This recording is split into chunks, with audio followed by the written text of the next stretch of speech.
こんにちは、私はティナです。今日はメルボンについてのビデオを作りました。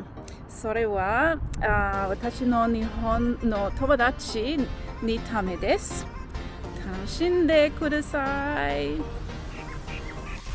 a gorgeous day for a ride today. So I've decided that I'm going to go out and explore a little place that my good friend Ellen has told me about. Looks pretty cool, so let's go see what we can find, hey?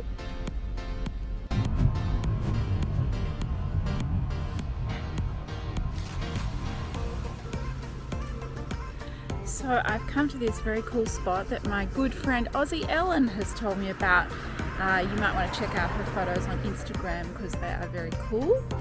But I wanted to come here because this again is another really great example of some things in Melbourne that remind me of Japan. It's kind of weird. These trees have been pruned into amazing shapes.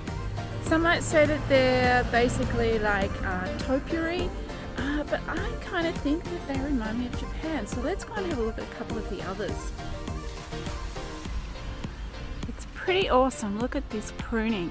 And this same man has done lots of the trees in the street. So he's actually gone from his house and he started doing the street trees as well.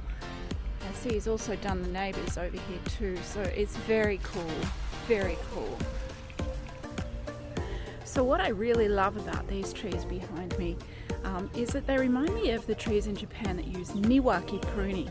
Niwaki, two words put together, so niwa, garden, and ki, tree, so like garden tree, but it's actually kind of morphed into the phrase of cloud pruning. So if you have a look at the shapes on the trees behind me, they're like little clouds on the tree. It's pretty awesome, and it gives this sense of all of the branches all floating upwards. So it's a little different to topiary, and it's very traditional in Japan. So I'll try and get some close-ups of them. They're pretty awesome. He's done a great job.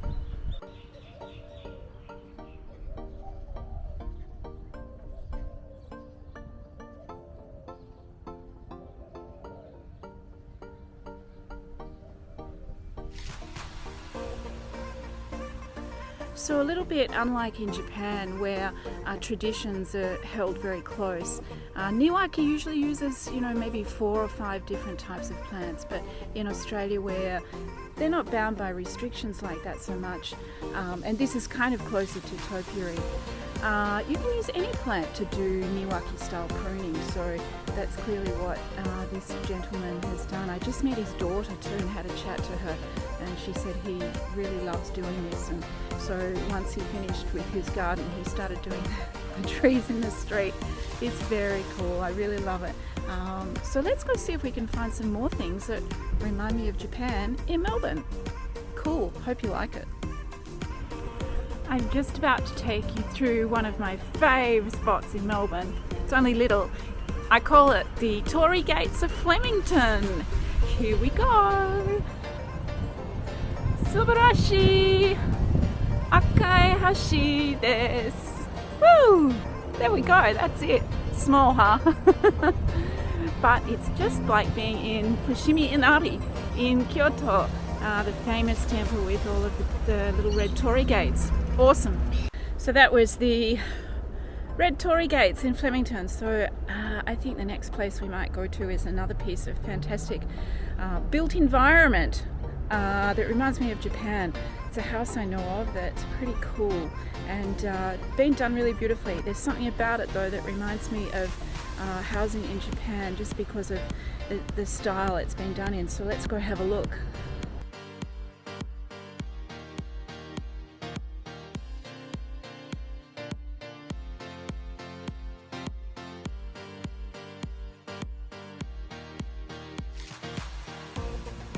I'm in inner city Melbourne, and this house that's behind me I think is really reminiscent of a lot of the houses you can see in Japan, particularly the old akiya or old houses, and even some parts of it remind me of the machiya in Kyoto.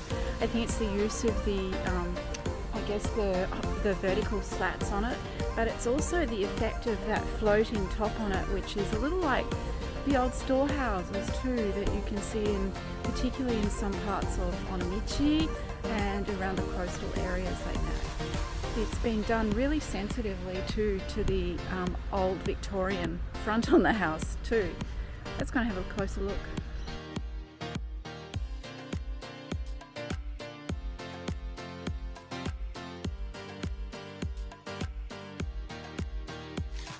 Behind me is a building which I like to call the mini Endo.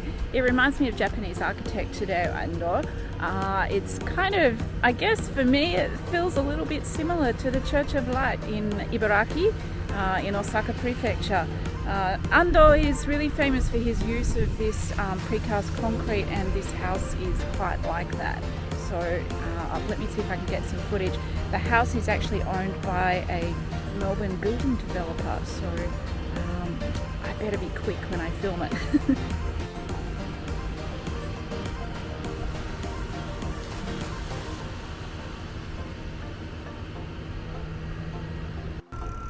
I hope you've enjoyed the little tour of Melbourne by bicycle. We've been to a few places. I've done a big loop around Melbourne, and these are some of my favourite places.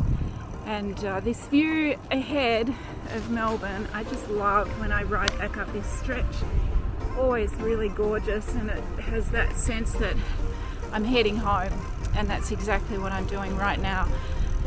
I'm heading home. Time to get some lunch and finish up. Hope you enjoyed. See you.